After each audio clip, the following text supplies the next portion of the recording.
سيدنا ونبينا أبي القاسم محمد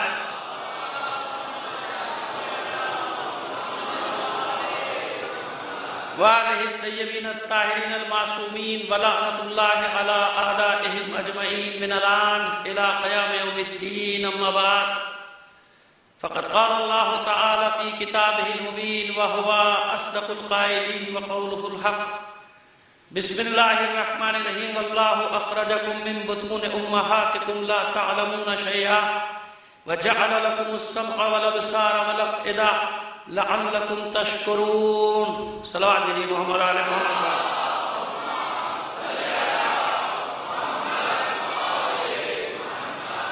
تمام شہداء ملت کے اصالِ ثواب کے لیے اور ہمارے ان اہل سنت شہداء کے لیے جو اس عزاداری میں شرکت کرتے ہوئے جام شہادت ہمارے ساتھ پہنچ کیا، ہمارے خون میں اپنا خون ملایا، ان تمام کے اصالِ ثواب کے لیے ایک سورہ فاتحہ پڑھ کر بخش دیجیے گا، ایک صلوات عنایت فرما دیجیے گا.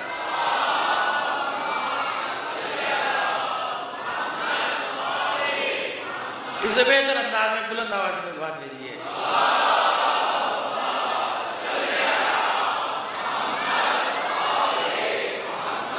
بس 2-3 منٹ حسب دستور آپ کے لیں گے، جو ضروری ہے پیغام کے طور پہ آپ کو پہنچانا، روزی پہنچاتے ہیں. الحمدللہ آج تو ویسے بھی مجھے ہر صورت علمدار کی شریف نظر آ رہی ہے. سبھی کوئی صدقہ بن رہا ہے، کوئی علم اٹھا رہا ہے، کوئی علم اٹھوا رہا ہے. پاکستان میں تو مورل ہائی ہے، خدا کا شکر ہے، پورے پاکستان میں مورل ہائی ہے. اور ہم تو پہلے اپنا کاسے سر دے چکے، اللہ کے حوالے کر چکے، حسین کے حوالے کر چکے، اپنا کچھ ہے ہی نہیں. اور دنیا دیکھ رہی ہے کہ کس طرح سے، کس شان و شوکت سے عزادار بلا خوف و خطر اپنی عزاداری کر رہے ہیں. ابھی تک جو حالات ہیں کنٹرول میں ہیں، لیکن اس شہر بے پناہ میں کچھ بھی نہیں معلوم کہ اگلے لمحے کیا ہو جائے گا. تو ایک گزارش میں آپ سے کرنے جا رہا ہوں کہ دیکھیے، یاد رکھیے کہ جو ممکنہ وسائل ہیں وہ سب لگا دیے گئے. پولیس کی نفری، رینجرز، ہمارے اسکاؤٹ سبھی لگ گئے نا. سب جو تھے وہ آگے اس سے زیادہ میری سمجھ میں نہیں آ سکتا. جو ممکنہ، جو امکان تھا وہ سب ہو گیا.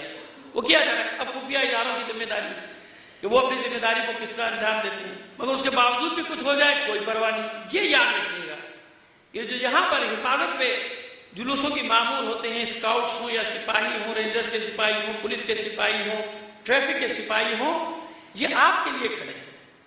سمجھ گئے آپ؟ یہ بھی اپنی جان ہتھیلی پہ رکھے. آپ دیکھیں نا روزانہ یہ بھی شہید ہو رہے ہیں، یہ بھی زخمی ہو رہے ہیں، یہ بھی تو اپنی جان ہتھیلی پہ رکھے نا. اور یہ بھی 18 20 گھنٹے بعد 36 گھنٹے ڈیوٹی دے رہے ہیں. تو آپ جیسے انسان ہے بھائی، کوئی مشین نہیں ہے، کوئی روبوٹ نہیں ہے، وہ صحیح ہے نا. تو یہ خیال رکھیے، انسانیت کا دامن ہاتھ سے کسی بھی مومن کو چھوڑنے کا حق حاصل نہیں. جو اہل بیت کا چاہنے والا ہے اس کو یہ اختیار نہیں ہے کہ کوئی انسانیت کا دامن ہاتھ چھوڑ دے. دوسرے کا بھی خیال کرے کہ یہ بھی ہم جیسے ہی گوشت پوست کے انسان ہیں، یہ بھی گھر بار سے دور پڑے ہوئے ہیں، یہ بھی اپنی جان ہتھیلی پہ رکھ کے کھڑے ہوئے ہیں. لہذا ان سے ہمارا نہ کوئی جھگڑا ہے، نہ کوئی اختلاف ہے، یہ تو آپ ہی کے لیے کھڑے. لہذا کسی بھی سانحے کی صورت میں خدا نہ کرے کوئی غیر انسانی بات ہماری طرف سے نہ ہو. کیونکہ ہم یہی تو فرق بیان کرنا چاہ رہے ہیں کہ درندے اور ہیں، انسان اور ہے. ہمیں یہی فرق پوری دنیا کو بتانا ہے کہ درندگی اس طرف ہے، انسانیت اس طرف ہے. تو یہ میں پیغام ہر جگہ دے رہا ہوں. بعض احباب کو میری بات بری بھی لگ جاتی ہے، لیکن دیکھیے میں ہمیشہ سے میرا یہ اصول رہا ہے کہ میں تو مزدور، ایک لیبر، پیدائشی طور پہ ایک مزدور طبقے کا انسان ہوں. تو میں جانتا ہوں کہ یہ مزدور طبقہ ہر جگہ ہے، وہ سپاہی ہو یا رینجرز کا سپاہی ہو، کوئی بھائی تو مزدور ہے بیچارے، تو کام کریں. آپ کی میری طرح اپنی جان ہتھیلی پہ رکھ کے کھڑے ہوئے ہیں.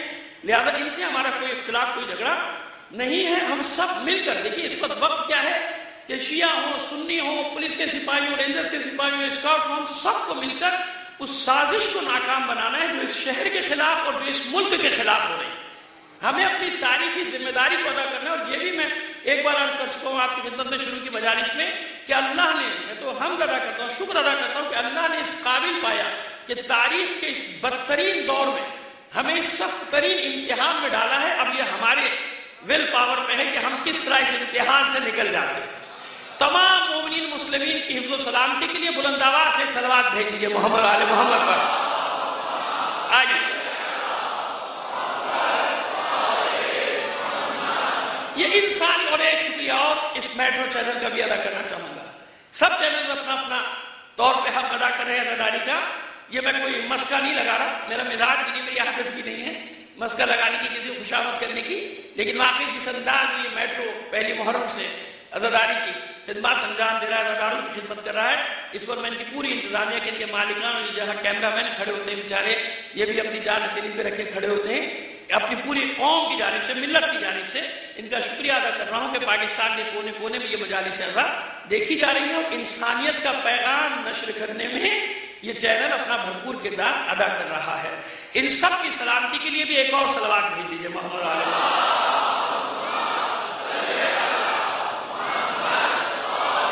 اب دیکھیے، کیونکہ شب عاشور ہماری عادت نہیں ہے دعا وغیرہ کرنے کی، ظاہر ہماری تربیت ہی ایسی نہیں ہے بچپن سے کہ ہم شب عاشور ان سب چیزوں میں پڑے، تو ایک اور محکمہ رہ جاتا ہے، وہ ہے بجلی کا محکمہ۔ KESC کی گاڑی بجلی چلی جائے، لوگ بیچارے ان پہ ٹوٹ پڑتے ہیں، ان کا قصور کیا ہے؟ بجلی کہیں اور سے بند ہو رہی ہے، ان گاڑی والوں کا قصور تھوڑی ہے جو کھڑے ہیں۔ یہ بھی مسلسل مجالس اعزا کی خدمت کر رہے ہیں، ان کی گاڑیاں میں دیکھتا ہوں کھڑے رہتے ہیں، ان کی بھی توفیقات میں اضافے کے لیے دعا کرتا ہوں۔ بار الہ یہ جو خدمت انجام دے رہے ہیں پروردگار، یہ جو عبادت کر رہے ہیں، عزاداروں کی خدمت کر رہے ہیں، عزاداری کی خدمت کر رہے ہیں، بار الہ ان کو دنیا اور آخرت میں بہترین اجر عطا فرما۔ ایک اور صلوات بھیج دیجیے۔ آئیے اب ایک اور اس سے بات کریں۔ پہلے بھی یہ بات کر چکے کہ تمام مخلوقات کے اللہ نے انسان کو فضیلت دی ہے، سب سے بلند مرتبہ دیا۔ ملائکہ کی آخری حد ہے سدرۃ المنتہا، اس سے آگے تو نہیں جا سکتے نا، وہاں سے سدرۃ المنتہا سے پہلے، یعنی وہ جو آخری حد ہے کہ جہاں سے سدرۃ المنتہا کا آغاز ہے وہاں رک جاؤ، اس سے آگے نہیں جا سکتے، اس سے آگے بڑھے ختم قصہ، قوت پرواز ختم۔ تو جو ملائکہ کا سردار ہے اس کے آخری جو سردار ہیں ان کی بھی آخری حد بتا دی کہ یہ آخری حد ہے۔ اور انسان کون ہے؟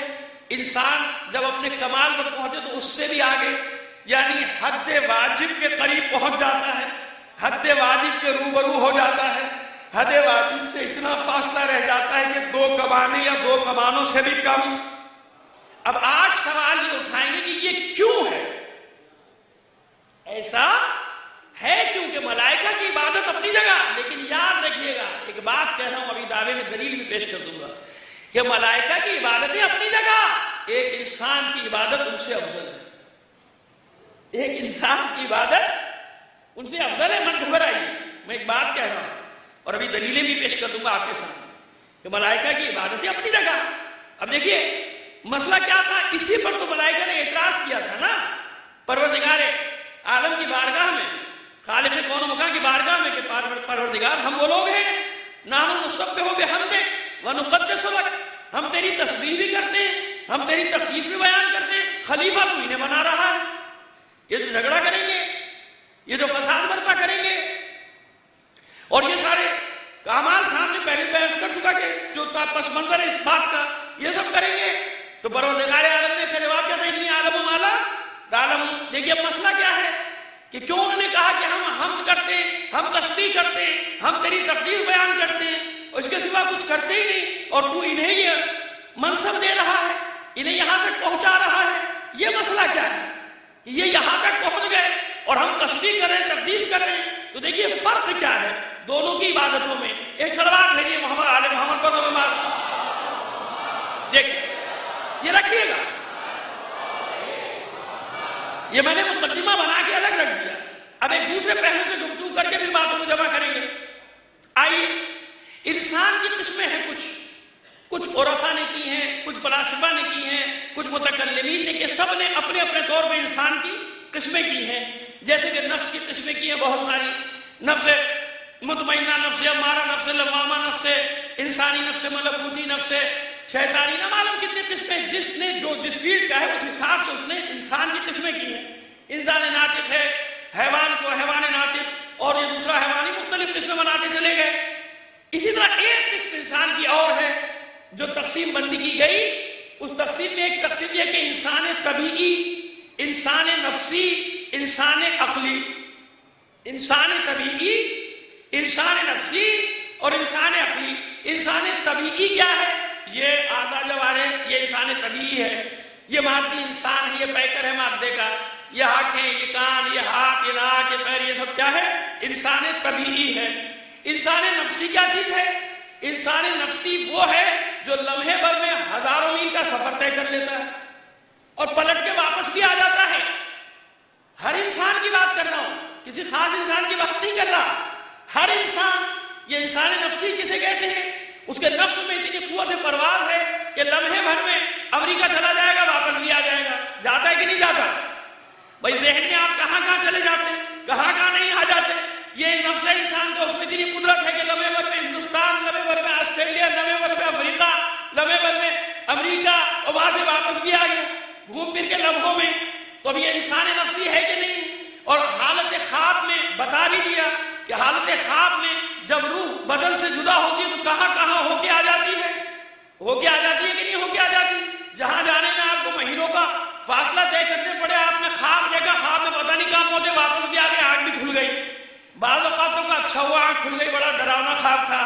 بعض اوقات دوبارہ آنکھیں بند کر لو، شاید وہیں سے سلسلہ ہے کہ نہیں ہے. ایسا ہے نا، اسے کہتے ہیں ایک صلوات میری محمد آل محمد. اب یہ کیا ہے؟ یہ اللہ نے مثال دی کہ ہم نے ہر انسان کے نفس میں یہ طاقت رکھی ہے کہ وہ لمحوں بھر میں جہاں چاہے ہو کے آ جاتا ہے.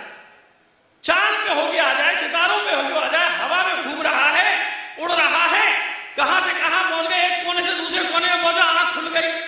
معلوم ہے کہ چند لمحوں میں پتہ نہیں کہاں کہاں گھوم کے آ گیا اور کیا کیا کر کے آ گیا. کیا کچھ خواب نہیں دیکھتا؟ تو اللہ نے بتایا کہ نہیں بتایا کہ ہر انسان کے نفس میں ہم نے یہ قدرت رکھی ہے.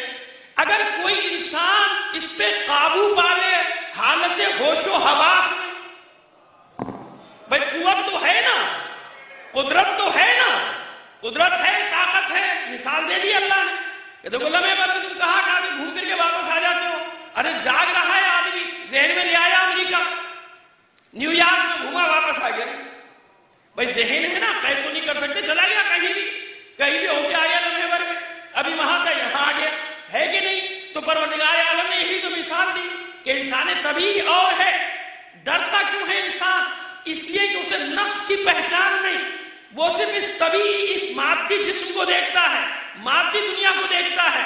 اسے نہیں معلوم، اسے یہ یقین نہیں کہ اگر روح آزاد ہو جائے تو پھر اس میں اتنی قوت پیدا ہو جاتی ہے کہ جہاں چاہے چلی جائے. نفس آزاد ہو جائے تو جہاں چاہے چلی جائے. اس لیے قرآن نے بار بار تکرار کی فَتَمَنَّوُا الْمَوْتَ إِن كُنتُمْ صَادِقِينَ. اگر سچے ہو تو موت کی تمنا کرو. کیوں؟ یہ مادی جسم کی موت ہے، یہ فنا ہو جائے گا.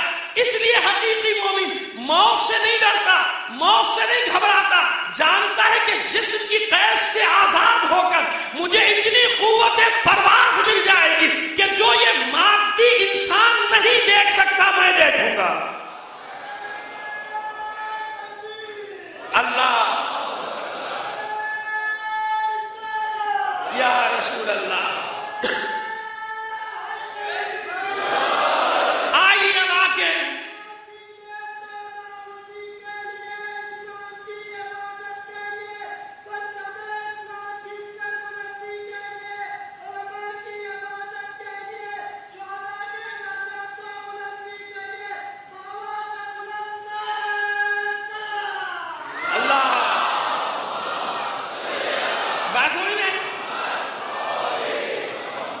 یہ قوت تو ہے نا نفس میں. اب اگر کوئی اس قوت پہ قابو پا لے، بھائی جب عام انسان حالت خواب میں نہیں، حالت بیداری میں لمحے بھر میں امریکہ ہو کے آ گیا، اور خواب میں تو پتہ نہیں کیا کیا دیکھ کے آ گیا.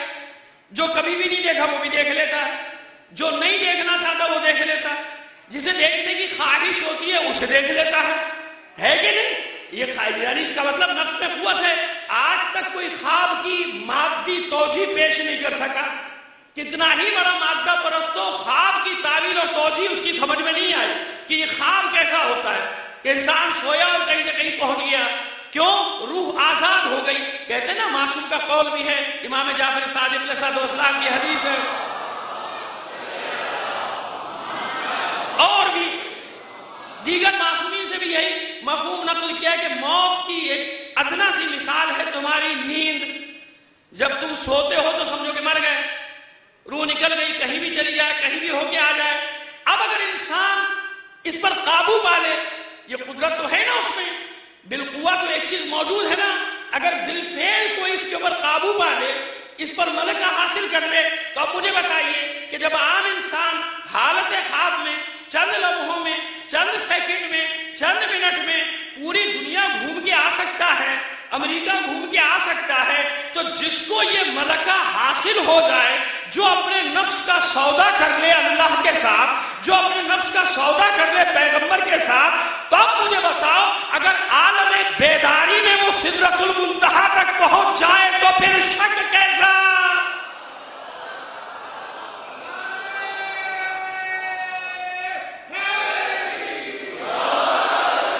ابھی دیکھیے میں نے اشارہ کیا، معراج کی طرف اشارہ کیا، رسول کی معراج اپنی جگہ، جس نے سودا کیا وہ بھی تو تھا، لہجہ تو اسی کا تھا، آواز تو اسی کی تھی، اس میں ہم تفصیل سے کبھی بات کر چکے۔ تو جب آپ عام انسان کو یہ قدرت ہے، اس انسان نفسی کو یہ ملکہ حاصل ہے کہ وہ لمحے بھر میں جہاں چاہے ہو کے آ جائے، تو جو اس قوت پہ قابو پا لے، جو اس نفسانی طاقت پہ قابو پا لے، تو پھر اب بتائیے اس کے لیے فاصلے کسی اہمیت کے حامل ہوئے؟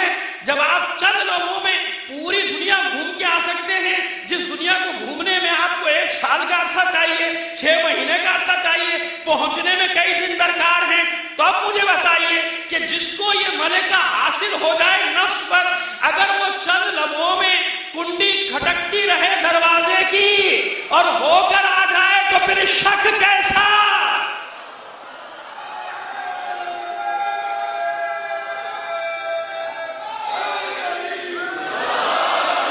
رسول کی معراج ایک فرد کی معراج نہیں، پروردگار عالم نے اس معراج کے ذریعے سے بتایا کہ یہ رسول انسانیت کی معراج ہے، اس سے اکمل کوئی انسان نہیں، اعلیٰ ترین یہ ہے میری مخلوقات میں جس سے یہ ملکہ حاصل ہے کہ فاصلے بھی سمٹ جائیں گے، وقت بھی سمٹ جائے گا۔ خواب میں آپ کبھی دن میں گھومتے ہیں، کبھی رات میں گھومتے ہیں، کبھی پتہ نہیں کہاں کہاں گھوم کے آ جاتے ہیں۔ اسی قدرت کو جب کوئی انسان حاصل کر لے تو اب شک نہ کرنا، گمان نہ کرنا کہ جن کو یہ غلبہ نفس پہ حاصل ہو وہ اگر ایک وقت میں کئی مقامات پہ نظر آ جائیں، اگر وہ ایک وقت میں تمام انسان پکاریں، سب کی مدد کو پہنچ جائیں، ایران میں پکارے تو یقین ہے کہ مدد کو آئے گا، پاکستان میں پکارے تو یقین ہے کہ مدد کو آئے گا، افریقہ میں پکارے تو یقین ہے کہ مدد کو آئے گا، تو شک کیسا؟ وہی تو ہستی ہے جس نے شب ہجرت اپنا نفس بیچ کے مرضی الہی کو خریدا۔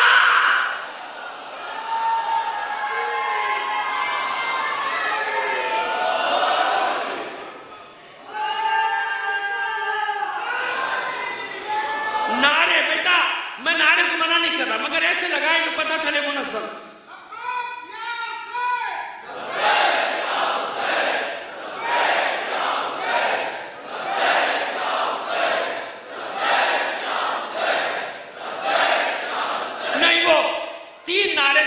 جس میں پورا عالم اسلام شریک ہوتا ہے وہ تینوں نعرے لگائے کوئی ٹھیک سے صحیح طریقے سے، نعرے تکبیر سے، اللہ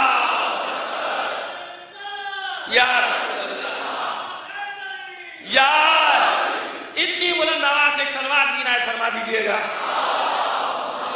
اب سمجھ میں آ گئی بات؟ اب جہاں نفس کا سب یا علی تو اب اگر ایک وقت میں پوری دنیا پکارے تو جب عام انسان ایک صلوات بھیج دیجیے محمد علی محمد پر۔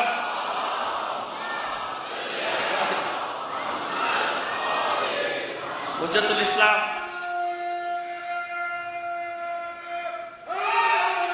یا حجت الاسلام والمسلمین مولانا غلام علی وزیری صاحب میرے استاد محترم یہ تشریف لا چکے، اب اگر میری زبان لڑکھڑا جائے تو اس میں میرا کوئی قصور نہیں ہوگا، ایک صلوات اور بھیج دیجیے محمد علی محمد پر۔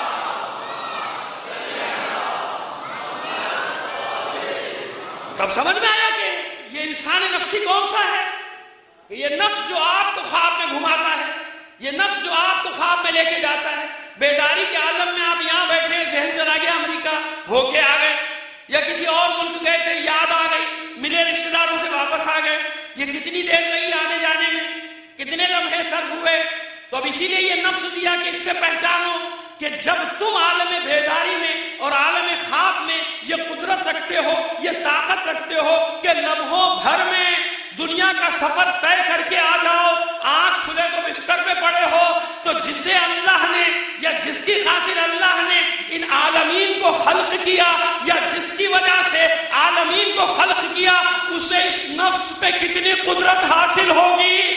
اب اگر وہ لمحوں بھر میں سدرۃ المنتہا کا سفر طے کر کے آ جائے، ساتوں آسمان دیکھ کر آ جائے، مشاہدات کر کے آ جائے، ساری نشانیاں دیکھ کر آ جائے، تو پھر شک کیسا؟ فرق اتنا ہے کہ تمہیں یہ قدرت خواب کی حالت میں حاصل ہے، اسے بیداری کے عالم میں حاصل ہے۔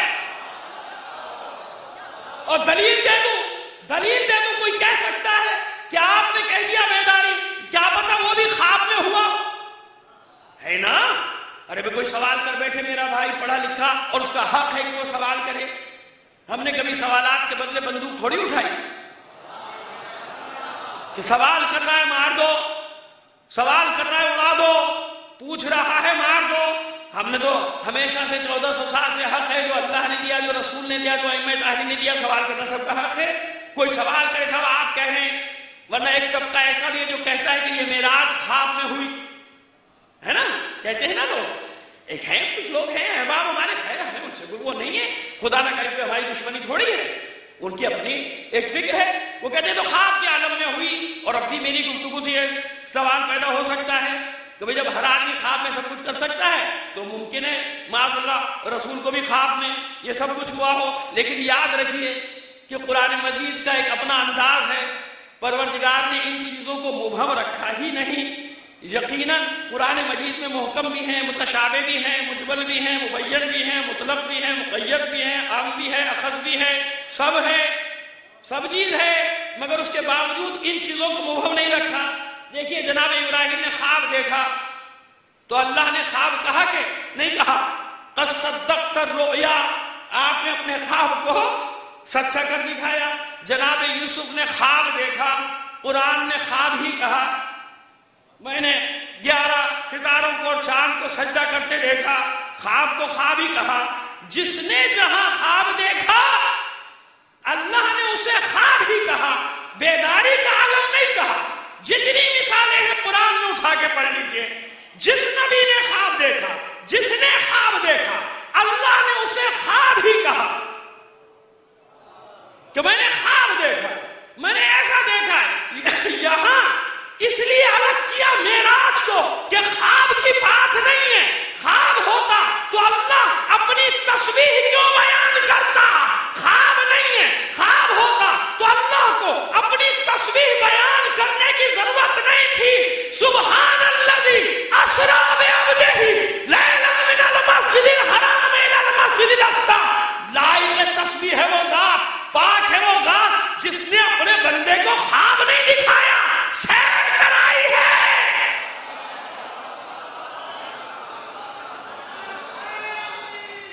یا خواب نہیں دکھایا اللہ یا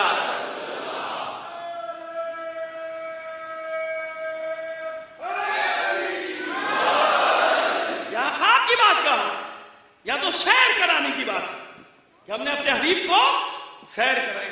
تو اب یہ انسان نفسی کچھ سمجھ میں آیا؟ تھوڑی سی بات میں نے بہت آسان کر کے، ظاہر ہے کہ پیچیدہ مسائل ہیں، مگر میں نے اس کو بالکل سادہ کر کے آپ کے سامنے پیش کر دیا کہ یہ ہے کہ اگر کوئی اس پہ اور جتنی قدرت حاصل کرے، ایسا نہیں کچھ لوگوں کو یہ ملکہ حاصل ہوا، کچھ علماء، کچھ اولیاء اللہ ایسے گزرے، اور ہماری سرزمین پر بھی ایسے اولیاء اللہ ہیں جن سے اس قسم کے واقعات منسوب ہیں۔ وہ کیا ہے؟ وہی کہ جنہوں نے نفس کی شناخت پیدا کر لی، جو اپنے نفس کو پہچان گئے کہ انسان طبیعی ختم ہو جائے گا، بوسیدہ ہو جائے گا، مٹی میں مل جائے گا، خاک ہو جائے گا، مگر یہ انسان نفسی جب اس قفس عنصری سے آزاد ہو جائے گا تو روح جو ہے وہ آزاد ہو جائے گی، جب چاہے جہاں چاہے۔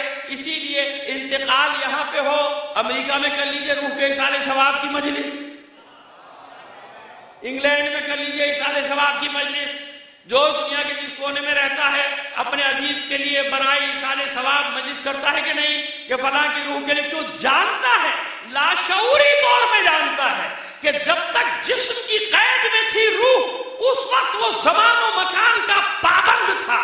جب یہ جسم اور روح کا رشتہ ٹوٹا، جسم گر گیا، روح آزاد ہو گئی. اب میں جہاں یاد کروں گا ثواب پہنچے گا. تو جب ثواب پہنچے گا،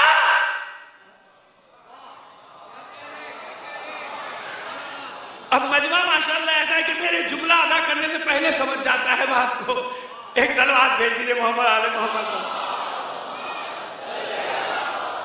ارے بھائی، جب اچھے اعمال کا ثواب ہر جگہ پہنچے گا تو جس نے انسانیت کو دکھ دیے ہوں، جو انسانیت کے قاتل رہے ہوں یا ہوں اب بھی، جو انسانیت پر ظلم و ستم ڈھائیں، تو جس پر جہاں جہاں ظلم ہوگا، ارے بد دعائیں دے گا نہیں دے گا، مرنے کی دعائیں کرے گا نہیں کرے گا، جان چھڑانے کی بد دعائیں کرے گا نہیں کرے گا. جن کے بچے مرے، جو یتیم کر دیے گئے، جن کے سروں سے باپ کے سائے اٹھا لیے جائیں، جن ماؤں کی گودیاں ادار دی جائیں، اب بد دعائیں کریں گے نہیں کریں گے؟ تو بابا بالکل منطقی نتیجہ ہے، بالکل سامنے کی بات ہے کہ جان نہیں چھٹتی، جسم مرا ہے، روح آزاد ہو گئی. جیسے جیسے نیک اعمال کا ثواب پہنچتا رہے گا، اسی طرح انسانیت کے قاتلوں کو جہاں جہاں بد دعائیں پڑیں گی عذاب بھی پہنچتا رہے گا. روح پر عذاب ہے، روح پر عذاب آتا رہے گا. اسی لیے مستقل قرآن میں لعنتیں بھیجی گئی، ظالمین پر لعنت، قاتلین پر لعنت. یہ تو قرآن نے بھیجا ہے، جگہ جگہ لعنتیں بھیجی ہیں. جھوٹوں پر لعنت ہے کہ نہیں؟ لعنت اللہ علی الکاذبین. اور کتنی جگہ لعن اللہ کا لفظ استعمال ہوا کہ اللہ کی لعنت ہو ان لوگوں پر، یہ ظلم کرنے والوں پر، یہ دین میں تحریف کرنے والوں پر، یہ آیات کو توڑ مروڑ کے پیش کرنے والوں پر، یہ اپنا مطلب نکال کے باقی کو رکھ کے معاشرے میں فساد پھیلانے والوں پر اللہ نے لعنت بھیجی کہ نہیں بھیجی؟ یعنی اللہ نے بتا دیا کہ جیسے ثواب جاریہ ہے، ایسے ہی انسانیت کے دشمنوں کے لیے عذاب جاریہ بھی ہے. اللہ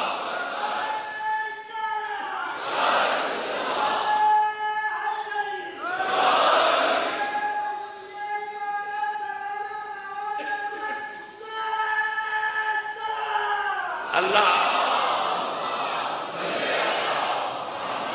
آئیے اب پھر آپ کو وہیں پر لے کے چلیں. وہ جو پہلے مقدمہ بنایا تھا کہ کیوں انسان کو اتنی برتری، حالانکہ بہت ساری باتیں کر دی، مگر ایک اور اپنی دلیل، کیا وہ جناب ملائکہ نے کہا نحنو نسبح بحمدک ونقدس لک، ہم تیری تسبیح بیان کرتے ہیں، تیری حمد بیان کرتے ہیں، تیری تقدیس بیان کرتے ہیں. خلیفہ تو اسے بنا رہا ہے، نائب تو اسے بنا رہا ہے.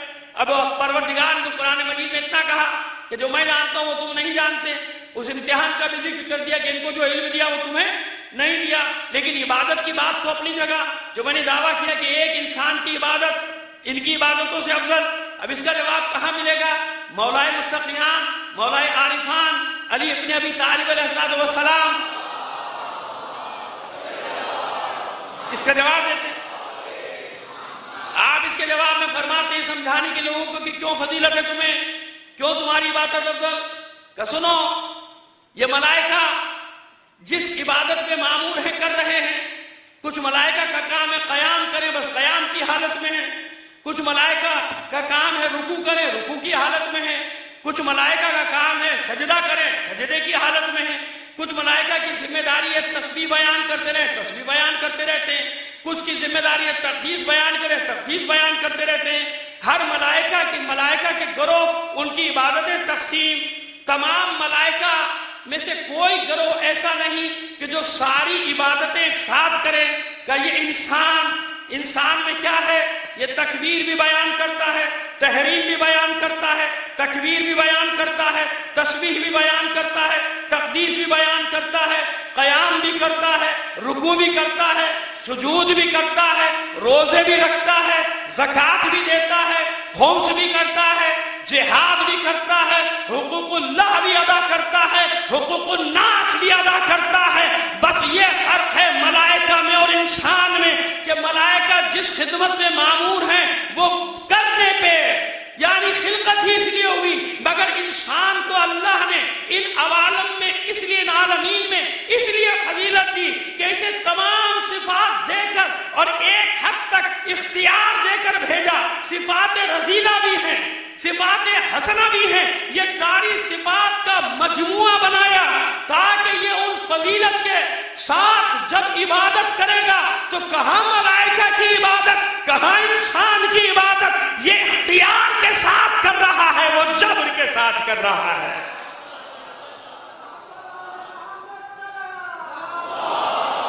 ارے میں سامنے کی مثال پیش کر دیتا ہوں. یہاں کوئی آپ کو جبرن لے کر آیا،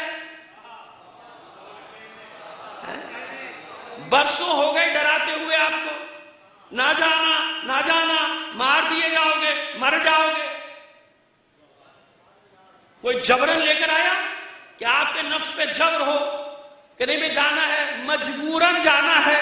کوئی مجبوراً لے کر آیا. اس لیے یہ افضل ہے کہ موت کی آنکھوں میں آنکھیں ڈال کر عبادت کے لیے آ رہا ہے. اب اسے فرش عزا کی بات نہیں. ارے آج کل مسجد میں جانا بھی کوئی آسان نہیں میرے بھائی. مسجدوں میں بھی اڑا دیتے ہیں، وہاں بھی بم کے دھماکے ہو جاتے ہیں. وہ توہین، ایک کوئی عیسائی بچی جھوٹا، وہ تو جھوٹے کیس بن گیا نا، ثابت ہو گیا کہ جھوٹا تھا. لعنت ہو اس کے اوپر کہ جس نے خود قرآن کے پارے کو جلا کے، یعنی دوسروں کو بے دخل کرنے کے لیے، دوسروں پر الزام لگانے کے لیے. کیسے مسلمان تھا بھائی وہ مجھے نہیں معلوم، کہ جس نے اپنے ہاتھ سے پارے کو جلا دیا تاکہ دوسروں کو پھنسائے. لیکن بس اللہ نے اس پر عذاب آیا اللہ کا کہ پوری دنیا کو پتا چل گیا کہ یہ خود خبیث ایسا تھا، اس نے خود ایسا کیا. تو مجھے بتائیے کہ جن مسجدوں میں دھماکے ہوئے ان میں سینکڑوں قرآن مجید کے نسخے ہیں کہ نہیں تھے کہ نہیں تھے؟ عیسائی اور ہندوؤں پہ الزام لگا کے جھوٹے ان کی عبادت گاہوں پہ حملہ کرنے والے، ان سے یہ تو پوچھو کہ ان مسجدوں میں کتنے قرآن پارا پارا ہو گئے، جل گئے، گولیوں سے چھلنی ہو گئے. کسی مذہبی رہنما کی غیرت نہیں جاگی. وہ خیبر ایجنسی ہو، محمد ایجنسی ہو، داؤد کھیل ہو، داتا دربار ہو، مسجد حیدری ہو، مسجد رضا ہو، عبداللہ شاہ غازی کا مزار ہو، یعنی مسجد ہو، مزار ہو، ہر جگہ قرآن تو رکھا ہے نا، پارا پارا کر دیا گیا. کوئی کھڑا نہیں ہوا کہ توہین قرآن ہوئی ہے، قرآن کی بے حرمتی ہوئی. کیوں؟ اپنا جو سب سامنے آ جاتا ہے. کرنے والے تو وہی ہیں، کرنے والے تو وہی. لہذا جبر کے ساتھ تو کوئی نہیں لایا آپ کو. کتنی حالات خراب ہو، نمازی کو کوئی زبردستی مسجد میں لا سکتا ہے؟ نہیں لا سکتا زبردستی. نمازی پھر بھی جائے گا. اس لیے فضیلت ہے کہ اس کی عبادت، کہ جو یہ جانتا ہے، یہ اختیار رکھتا ہے کہ نہ چاہوں تو نہ جاؤں، نہ چاہوں تو نہ جاؤں. آپ نہ چاہیں کون زبردستی لائے گا مجلس میں؟ آپ کوئی زبردستی لا سکتا ہے جلوس میں آپ کو؟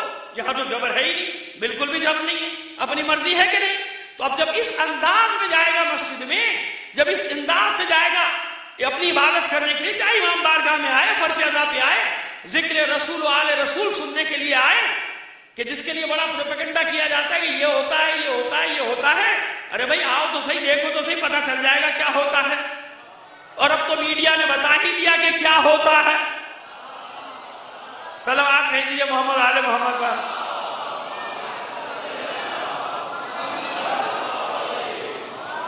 اسی لیے یہ سازش ہو رہی ہے کہ وہ جو دوسرے مسلمان آ رہے ہیں ان کا راستہ روک دو، کم سے کم وہ تو نہ جائیں ڈر کے، کم سے کم وہ تو نہ جائیں. ان کو بہکا دو، ان کو ڈرا دو، ان کو دھمکا دو، وہ ان چیزوں میں نہ جائیں، وہ یہاں نہ جائیں. لیکن بابا یہ میرے آپ کے بس کی بات تھوڑی ہے. نہ میں کسی کو زبردستی لا سکتا ہوں، نہ آپ کسی کو زبردستی لا سکتے ہیں. یہ تو ایک نور ہے. کیا ہے؟ یہ تو ایک نور ہے کہ اللہ جس دل کو اس قابل پاتا ہے، یہ نور اس کے دل میں اتار دیتا ہے. ارے علم نور ہے نا، یہی تو حدیث ہے نا، علم نور یقذف اللہ فی قلبہ من یشاء. تو میں نے بھی تو یہی کہا، جہاں علم ہے، علم دل میں آ ہی نہیں سکتا جب تک ان علم لدنی کی حامل ہستیوں کی محبت نہ ہو. محبت پیدا ہی وہاں ہوتی ہے جہاں علم ہوتا ہے. اہل بیت کی محبت علم کے بغیر آتی ہی نہیں. لہذا جتنا جاہل رکھ سکتے ہو لوگوں کو جاہل رکھو. ذکر سنیں گے تو محبت پیدا ہو جائے گی. جب محبت پیدا ہو جائے گی تو یہ تو نور ہے. اللہ جس دل کو اس قابل پاتا ہے اس دل میں اتار دیتا ہے.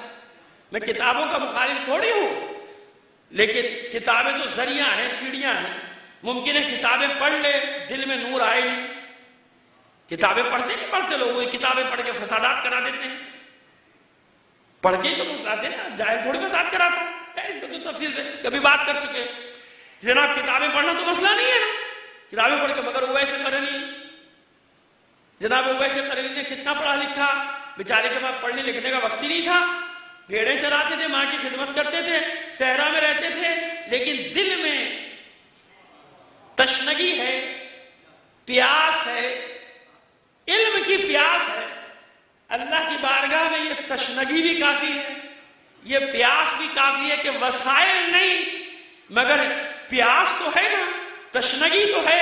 تو اللہ نے اس اویس قرنی کو تمام انسانوں میں سب میرے لیے محترم، سب مکرم، مگر مدینے میں کیسی کیسی ہستیاں ہیں کہ نہیں، مگر یہ اعزاز کسی کو نہیں ملا کہ تھوڑی دیر کے لیے ہو کے گیا ہو مدینہ خوشبو سے مہک رہا ہو.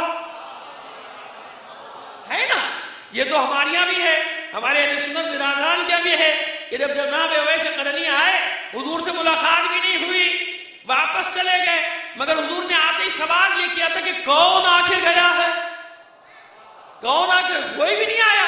مولا نے فرمایا اویس آیا تھا آپ کا ایک عاشق، زیارت کے لیے آپ باہر تھے، چلا گیا. ماں نے حکم دیا تھا غروب سے پہلے آ جانا، چلا گیا. حسرت کی ہوئے کہا کہ اسی کی تو خوشبو ہے جس سے مدینہ مہک رہا ہے. اور یہی جناب اویس قرنی کے اختتام کو نہیں بتایا جاتا، یہاں تک بتایا جاتا ہے بھائی کم سے کم اتنا بھی بتا دو کہ جناب اویس قرنی کا انتقال کب ہوا، اور اگر شہادت ہوئی تو شہادت کب ہوئی. دیکھیں یہ ناانصافی ہے نا دنیا کی، یہ ناانصافی ہے. جناب ابو ذر غفاری کا بس ایک حدیث تک ذکر کرو، باقی تفصیل میں نہ جاؤ، ہے کہ نہیں؟ اسی طرح جناب اویس قرنی کا ذکر کرو، تفصیل نہ بتاؤ کہ ہوا کیا. تو بھائی اتنا ہی تو ہوا کہ جناب اویس قرنی کی شہادت جا کے دیکھ لو کس میدان میں ہوئی. علی کی ہمرکابی میں، صفین میں شہادت ہوئی. جانتے تھے کہ مجھے کس لشکر میں رہنا ہے، کیونکہ علی ہی نے مہمان نوازی کی تھی، اور تو کوئی مدینے میں نہیں جانتا تھا کہ کوئی دیہاتی آ گیا، بدوی آ گیا. مولا کائنات نے خاطر مدارات کی تھی، اپنے ساتھ بٹھایا تھا اور کہہ رہے تھے انتظار کر. رسول آتے ہوئے کہا اے ابن ابی طالب، بس اب مسئلہ یہ ہے کہ میری ماں نے بس اتنی دیر کی مہلت دی تھی، میں تو جا رہا ہوں واپس، میرا سلام کہہ دیجیے گا، میرا سلام پہنچا دیجیے گا حبیب خدا کو. تو اللہ نے کیا مرتبہ دیا؟ تو یہ وہ نور آ ہی نہیں سکتا جب تک جن سے عشق کا حکم ہے وہ عشق نہ کیا جائے، جب تک جن سے محبت ہے وہ محبت نہ کی جائے. میں نے عرض کیا تھا نا کہ ساری محبتوں کو قربان کر دینے کے بعد عشق کی منزل شروع ہوتی ہے. حسین اپنی ساری محبتوں کو قربان کر رہے ہیں اللہ کے عشق کے راستے میں. محبتیں ہیں کہ نہیں ہے کربلا میں حسین کے ساتھ؟ بیبیاں، بہنیں، بچے، بھتیجے، بھانجے سب ہیں کہ نہیں؟ اور پھر آج تک مخصوص ذکر کرنا ہے کیونکہ ذرا سا تفصیل میں جانا تھا، اس لیے میں نے گھڑی دیکھ کے وقت لیا کہ کچھ ذکر تو کر دوں اس ہستی کا کہ وہ ہستی ہے کون، کہ جسے آپ زیارت میں عبد صالح کہتے ہیں.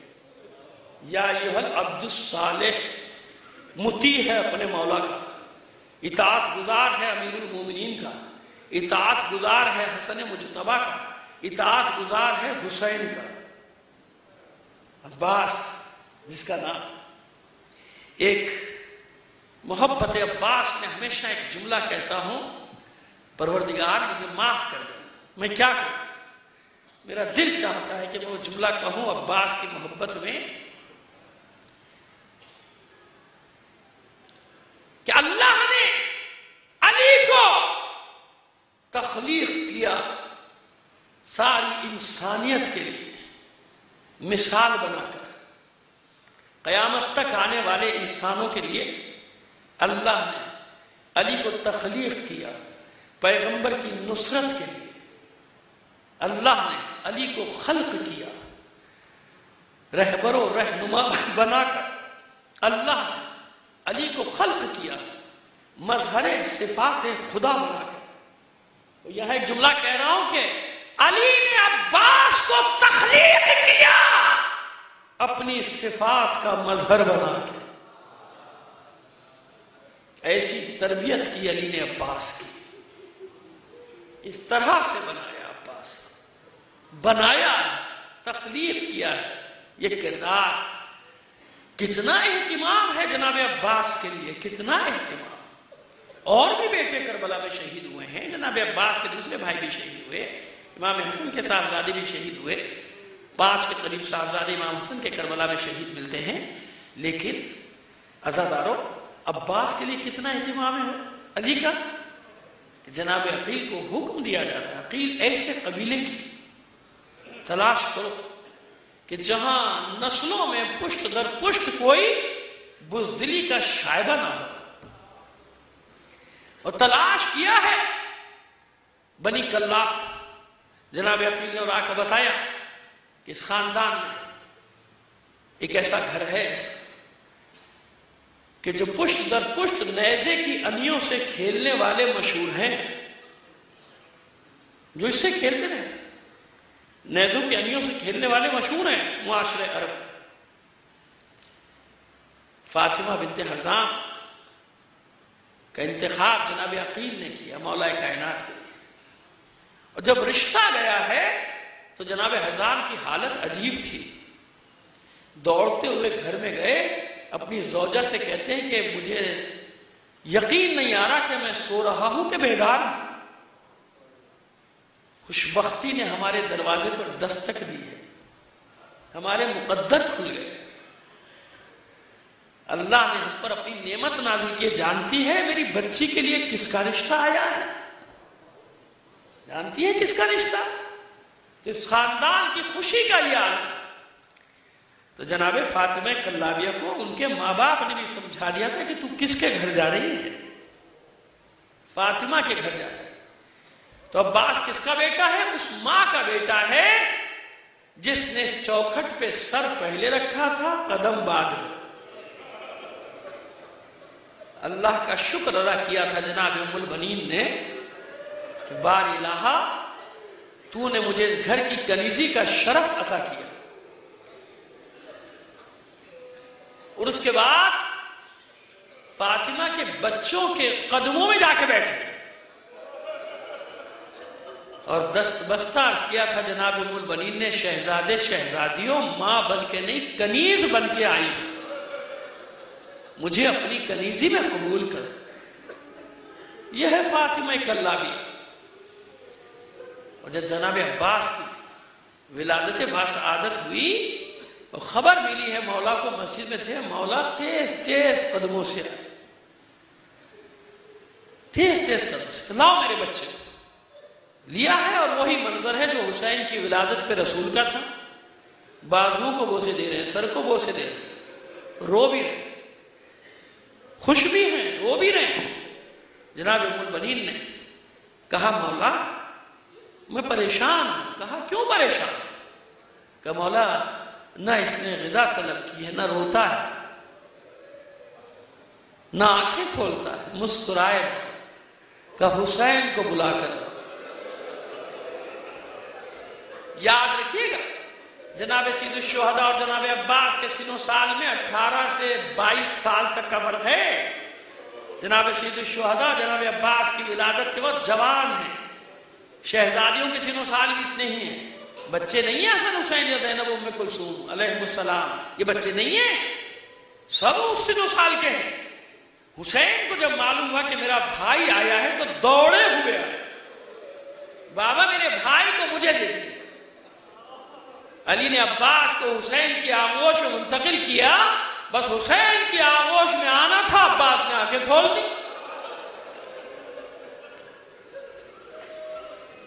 آنکھیں بھی کھول دی۔ اور جب حسین نے اپنی لسان مبارک جناب عباس کے دہن مبارک میں ڈالی تو غذا بھی مل گئی۔ ابھی شہادت پڑھوں گا لیکن ایک جملہ سن لیجئے، یہی تو وہ بات ہے جو آخر وقت میں عباس نے حسین سے کہی تھی، مولا جب دنیا میں آیا تھا تو میں نے آپ کا چہرہ،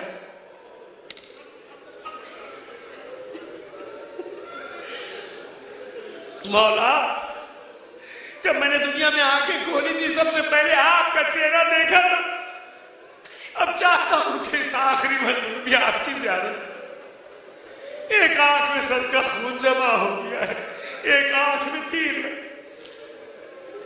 یہ ہے عباس۔ اب مجھے بتائیے کہ ام البنین نے کیسے پروان چڑھایا ہوگا اس عباس؟ غلام یہ حسین دودھ میں گھول کے پلا دی عباس کو۔ کہتے ہیں کہ شہزادیوں کے سامنے کبھی عباس نے نظریں اونچی نہیں کی، ارے کبھی حسن حسین کے سامنے عباس نے نگاہیں اونچی نہیں کی۔ وہ جو چھوٹے چھوٹے واقعات روایتوں میں منتشر طور پہ لکھے گئے ہیں نا، تو میں اس کو اپنے انداز میں پیش کروں۔ یہ حسنین کے بچپن کا واقعہ نہیں، یہ عباس کے بچپن کا واقعہ ہے۔ میں نے سن و سال کا فرق تو بتا دیا نا، کہ مسجد کوفہ میں جب خطبہ دے رہے ہیں تو عباس چھوٹے سے ہیں، حسن حسین تھوڑی، اسی لیے عباس سے تھوڑی کہا حسین نے، بلکہ قمبر سے کہا ہوگا، قمبر پانی پلا دے پیاس لگے۔ چھوٹا سا عباس ساتھ بیٹھا ہے غلاموں کی طرح حسنین کے قدموں۔ میں بیان نہیں کر سکتا کہ عباس کیا تھا حسین کے لیے، عباس کیا تھا زینب ام کلثوم کے لیے۔ دوڑے دوڑے گئے عباس، تو بیٹھو قمبر میں پانی لاؤں۔ ننھا سا عباس سر پہ پانی کا ظرف لیے چلا آ رہا ہے، پانی شانوں پہ چھلک رہا ہے، مولا نے خطبہ چھوڑ دیا، منبر سے اتر آئے، لپک کر عباس کو کلیجے سے لگا اور رو رہے ہیں، بازو کے بوسے دے کے زار ہوتے تھے۔ لوگوں نے پوچھا مولا یہ تو خوشی کا مقام ہے، چھوٹا بھائی اپنے بڑے بھائیوں کی خدمت کر رہا ہے، آپ اس موقع پہ رو رہے کا جو میں دیکھ رہا ہوں تم نہیں دیکھ سکتے۔ ارے میں دیکھ رہا ہوں کہ ایک دن میرا عباس اسی طرح حسین کے بچوں کے لیے پانی لینے جائے گا۔ اس کے شان قلم کر دیے تھے۔ کون ہے یہ عباس؟ جب 11-12 سال کے سن کو پہنچے تو جوان نظر آتے تھے، کیونکہ قد و قامت میں قمر بنی ہاشم، یہ لقب کسی اور نے نہیں خود علی نے دیا تھا۔ جب صفین میں پہلی بار عباس نکلا ہے نا میدان جنگ جانے کے لیے، تو علی نے کہا تھا ہذا قمر بنی ہاشم، یہ ہم ہاشمیوں کا چاند ہے، بنی ہاشم کا چاند۔ 11-12 سال سے زیادہ کا سن نہیں۔ جب وہ مناقشہ بیان کیا جاتا ہے کہ مولا نے کھڑا کر دیا، دیکھو جب تک میں نہ آ جاؤں کوئی گزرے نہیں، اور جب آنے والا آیا عباس نے 1-2 بار روکا، ٹھہر جا، اگر جانا ہی چاہتا ہے اس وقت تک انتظار کر جب تک میرا بابا نہ آ جائے۔ میرے بابا نے منع کیا ہے کسی کو یہاں سے جانے نہیں دوں گا، اور جب آنے والا نہ رکا تو باغ میں ہاتھ ڈال دیا عباس نے، باغ تھامنے، رک جا، علی کا بیٹا تجھ سے کہہ رہا ہے، اگر اب ایک قدم آگے بڑھایا تو پھر تجھے میری تلوار کا سامنا کرنا پڑے۔ آنے والا بھی اتر آیا، تلوار نیام سے کھینچ بے نیام کیا، تاط الحنک سے چہرہ چھپا ہوا ہے، چہرے پہ نقاب ہے۔ عباس مسکرائے، اس کو بے نیام جب تلوار کرتے دیکھا، عباس مسکرائے اور مسکرا کے کہا ٹھہر پہلے میں اپنا تعارف کرا دوں، ٹھہر، مسکرا کے کہا عباس نے پہلے میں اپنا تعارف کر دوں، سن میں شہسوار عرب فاتح بدر و حنین فاتح خیبر علی کا بیٹا ہوں۔ عباس سوچ سمجھ کے میرے مقابلے پر آنا، میں نے شمشیر زنی کا فن کسی اور سے نہیں اپنے بابا علی سے سیکھا ہے، مگر آنے والے نے حملہ بھی کر دیا۔ عباس نے جواب دینا شروع کیا، کچھ ہی دیر میں عباس کو اندازہ ہوا کہ آنے والا کوئی معمولی انسان نہیں، یہ بھی فن شمشیر زنی میں طاق ہے۔ اور کچھ دیر بعد عباس کے بازو شل ہونے لگے۔ اس کے بعد عباس نے کہا تو نے اپنا تعارف نہیں کرایا، تو ہے کون؟ بالکل ایسے تلوار چلاتا ہے جیسے میرا بابا۔ تلوار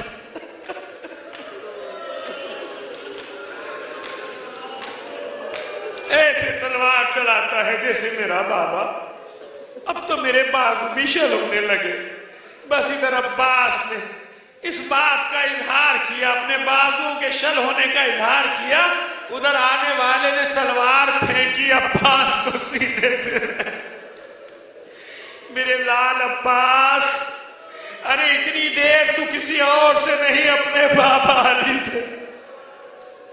شمشیر زنی کا طرح مجھے یقین ہو گیا کہ تو کربلا میں میری نیابت کا حق ادا کرے. کون ہے یہ عباس؟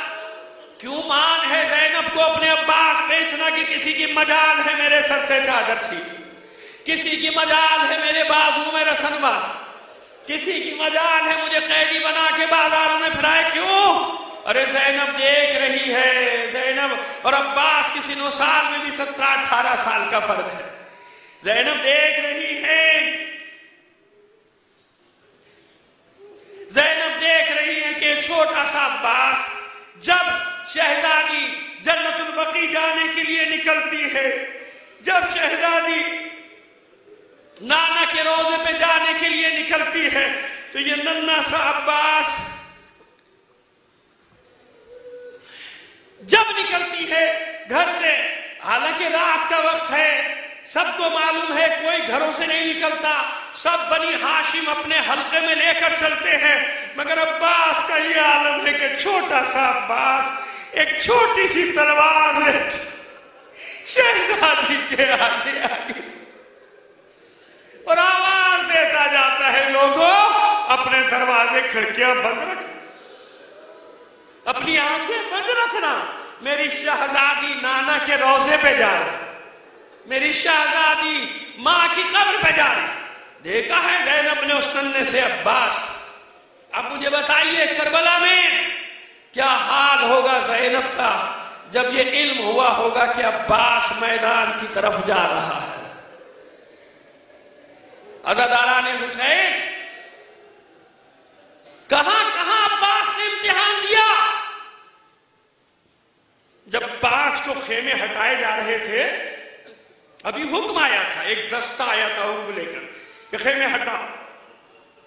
عباس نے تلوار سے خط کھینچ لیا، کسی کی مجال ہے میرے مولا کے خیموں کو ہٹا لے، جسے اپنی جان عزیز نہ ہو وہ یہ خط عبور کر کے آ جائے.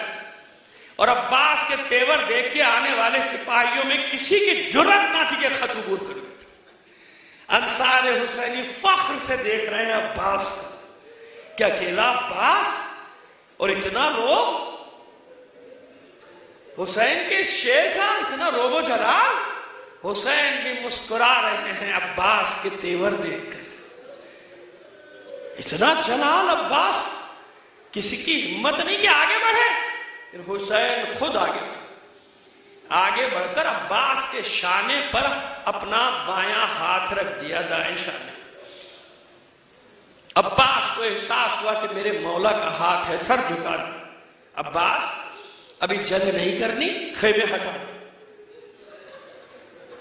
اسی لیے تو کہا مطیع ہے، اطاعت گزار ہے اپنے مولا کا. وہ جو میرے نادان دوست کبھی پڑھ دیتے کہ اتنے جلال میں تھے کہ شہزادی کو کہلوانا پڑا اور شہزادی نے پیغام بھیجا کہ اگر خیمے نہ ہٹائے عباس تو زینب خیمے سے باہر آ جائے گی. ایسی کوئی روایت نہیں. ارے عباس کو پہچانی نہیں پھر دنیا نے. عباس کو معلوم ہے کہ یہ ہاتھ کس کا ہے میرے شانے پر، یہ کائنات کا امام ہے، یہ میرا مولا ہے، یہ میرا آقا ہے، یہ میرا سید ہے، یہ میرا سردار ہے. عباس کوئی عام جذباتی انسان نہیں، کوئی عام جلال اور غصے رکھنے والا انسان نہیں. بس حسین نے اتنا کہا عباس ابھی جنگ کا موقع نہیں میرے شیر، عباس خیمے ہٹا.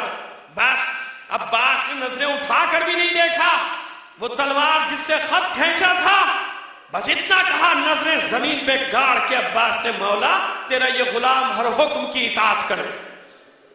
اسی تلوار سے خیموں کی تنابیں کاٹنی شروع کی. یہ اور بات کہ اس لیے بھی نظریں نہیں اٹھا رہا کہ شدت ضبط سے جو آنسو آنکھوں میں آ گئے ہیں کہیں میرا مولا نہ دیکھے، کہیں میرا مولا نہ دیکھ لے. مگر عباس کو اطمینان ہے ابھی جنگ ہوگی، سارے ارمان نکال لوں گا۔ پانی بند ہوا، اطمینان ہے عباس کو، سارے ارمان نکال لوں گا۔ شب عاشور گزر رہی ہے، عباس سب کو تسلی دے رہے ہیں۔ اپنی رونے والی بہن جناب ام کلثوم کو تسلی دی، بہن گھبراتی کیوں ہیں آپ؟ شہزادی گھبراتی کیوں ہیں؟ یہ غلام کس دن کام آئے گا؟ یہ غلام آپ کی طرف سے ہدیہ ہو جائے گا، تو کسی اور کا ہدیہ نہیں، شہزادی ام کلثوم کا ہدیہ ہے جناب عباس۔ صبح ہوئی، حسین نے آواز دی، عباس دوڑے دوڑے خوشی سے گئے کہ بس اب مجھے حملے کا حکم ہوگا۔ حسین نے بلایا، علم ہاتھ میں دیا، قلب لشکر میں کھڑے ہو جاؤ، تم علمدار ہو۔ سمجھ گئے عباس کہ جنگ کرنے کی اجازت نہیں ہے۔ سارا دن عباس علم لیے قلب لشکر میں کھڑے رہے۔ ایک وہ وقت آیا کہ عباس نے دائیں دیکھا، بائیں دیکھا، کچھ نہیں بچا، نہ میمنہ نہ میسرہ، نہ مقدمۃ الجیش، نہ قلب لشکر، کچھ باقی نہیں بچا۔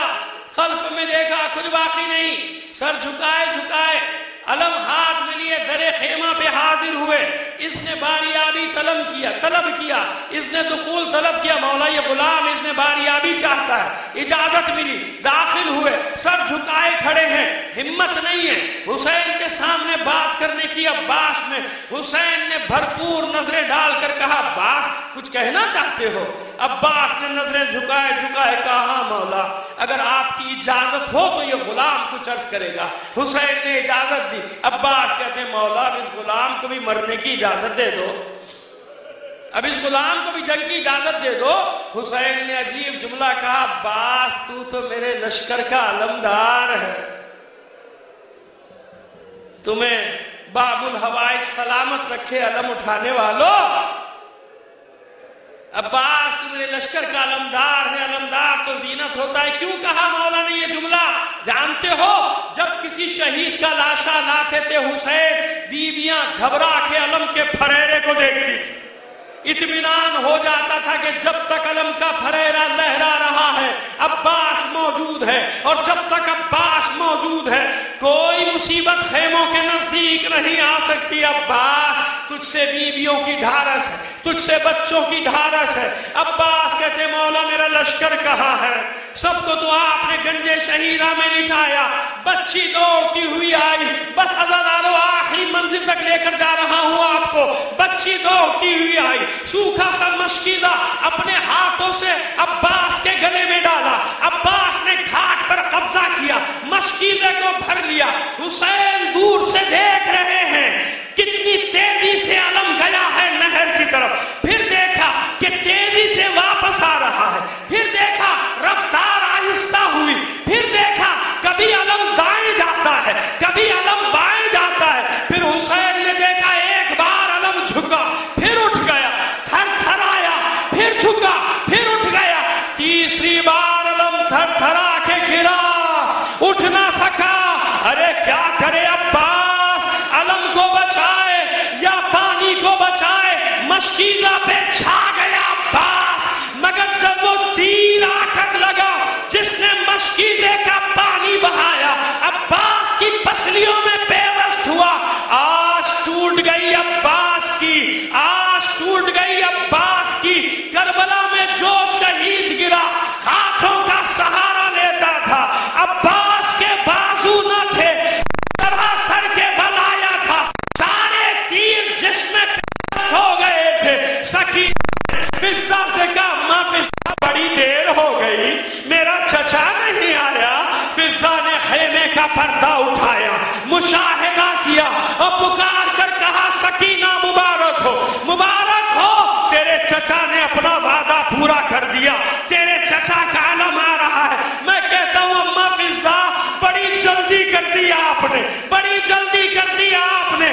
آپ نے صرف علم آ کے دیکھا، ارے یہ نہیں دیکھا کہ وہ علم عباس کے لہو میں غرق ہے۔ سکینہ نے سنا، دوڑنا شروع کیا، ایک خیمے سے دوسرا خیمہ، دوسرے خیمے سے تیسرا خیمہ،